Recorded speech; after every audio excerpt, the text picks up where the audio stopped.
If you're considering a property manager, then you're probably going to want to know everything that a property manager should do for you. My name's Daniel Hale, and I have helped manage hundreds of properties all across the GTA and Hamilton, Ontario area. And I've learned a lot of things, I've seen a lot of things, and I made this channel to help you guys become better landlords in Ontario. So make sure you subscribe and stick around. Now, one of the most important things when it comes to a property manager is they're going to place tenants for you, and they're going to replace tenants for you when they leave fast. You want to make sure that this is done quickly, because every month that goes by when the property is vacant, you're covering all of those expenses. Now, of course, you also want to make sure that you find the best tenant possible. So that property manager is going to vet the tenants for you. They're going to ask the tenants for all of their documents.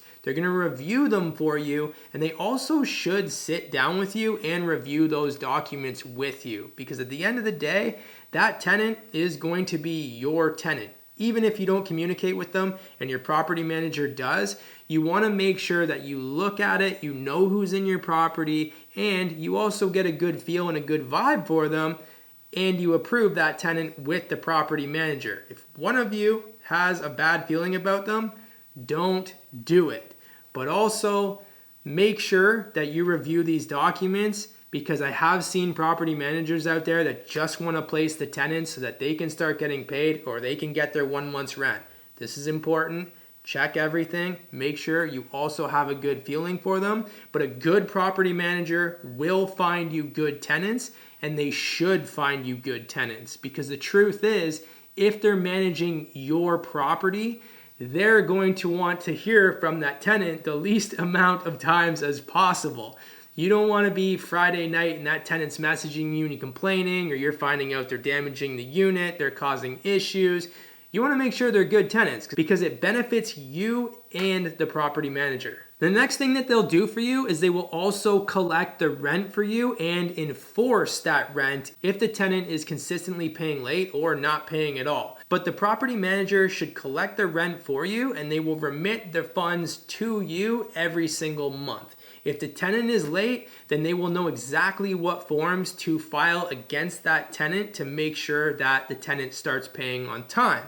And if the tenant does stop paying, or maybe they're late a week, you need to enforce things like the N4 notice of eviction for non-payment of rent right away. I've seen way too many landlords in Ontario go months without getting paid, and they call me from this channel and they tell me about it, and I'm like, why haven't you filed yet to the landlord and tenant board to get the eviction? And then they say things to me like, the tenant told me they were going to pay, they promised me they're going to pay, and they still haven't. Well, that's not good, because the landlord and tenant board does take 4 to 5 months to get a hearing. So you're already far behind, and you want to make sure this bill isn't something that adds up to be astronomical. You need to address this right away, and your property manager will do that for you. Now, the next thing they'll do is they'll take care of evictions for you. Again, if the tenant's not paying rent, they will take care of the eviction. If the tenant is damaging the property, they will issue notices like the N5 and go after them for those damages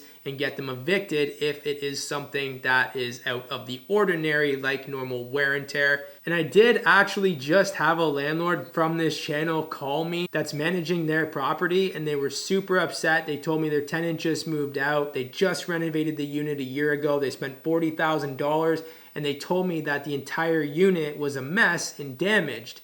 And I understand this is a very troubling thing, but that landlord didn't do quarterly check-ins with the property, which is another thing that your property manager should do. Every 3 to 4 months, your property manager should visit the property to do a basic inspection, take a look at everything, make sure the furnace filters have been changed, make sure the smoke alarms are working, the carbon monoxide, and make sure there's no damage within the property.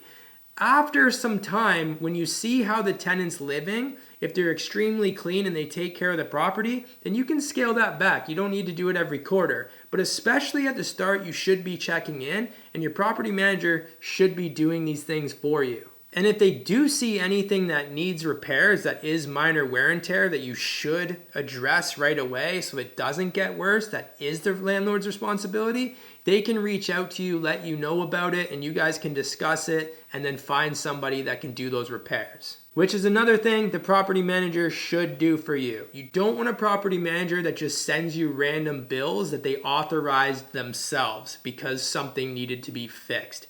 You want to make sure that you receive an email of what is damaged or what needs to be fixed, and then get them to send you a quote. If you don't approve of the quote, you can ask them to shop around, or maybe you might know somebody that could do the job cheaper. At the end of the day, you want it done right. You want it done at a good price. You don't want to get gouged for it. But before any maintenance or repairs are done that are out of the ordinary, like lawn maintenance or snow, you want to approve it and make sure that you're not being gouged. You don't want to just receive a bill every single month for something that they fixed so that they could try to make more money. Which leads me to the lawn maintenance and snow. You're likely going to have a lawn maintenance or snow contract if you're not within a condo where the maintenance fee takes care of that. You can pay anywhere from $30 to $40 bi-weekly to have somebody cut the grass and maintain the snow. Now you can also get the tenant to take care of this if you guys do have an agreement, but if you don't, it is the landlord's responsibility to take care of these things in Ontario. So the truth is, your property manager should have somebody doing that, and you should know what those costs are. Speaking of financing, your property manager plays a massive role in the financing of the property. Don't forget, you guys did this so that you could make money and have this be one of your biggest investments. So the property manager, they do need to be that bad guy and raise the rent every single year. They do need to make sure that they're renting it out at market value or for the most amount of money as they possibly can. They need to also make sure that they're helping bring the expenses down, especially if you have multifamily real estate where the evaluation is based off of these numbers and how much you're making.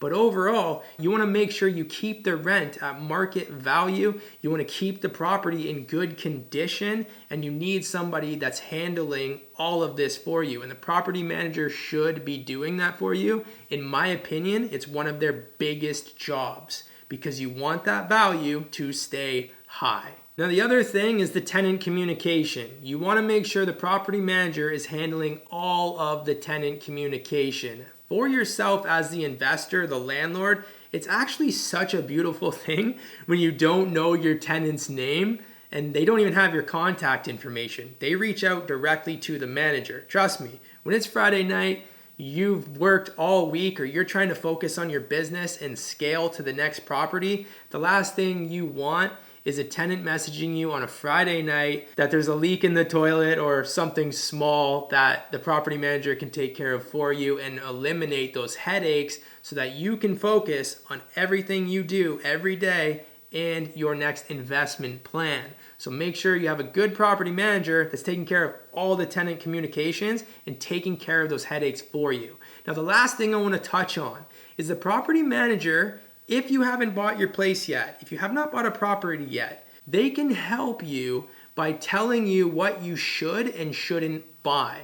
Trust me, this is a massive thing. I'm a licensed real estate agent in Ontario. I help a lot of landlords in Ontario. And one of the biggest things that I do as an agent and property manager is tell people what not to buy and what they should buy. You can buy a property that is a property management nightmare. Maybe it's an illegal unit. There's somebody living upstairs, somebody living downstairs. They move in. They're both complaining all the time because of noise, or they don't like the control of the temperature on the thermostat in the winter or summertime. Or overall, the property just does not make financial sense long term and the numbers don't make sense. The property manager and your real estate agent should also help you find the right property that's going to be stress-free and it's going to maximize your investment. And I love hearing from you guys. I want to hear from you. So reach out, give me a call if you need help. And these are the things that a property manager should do for you.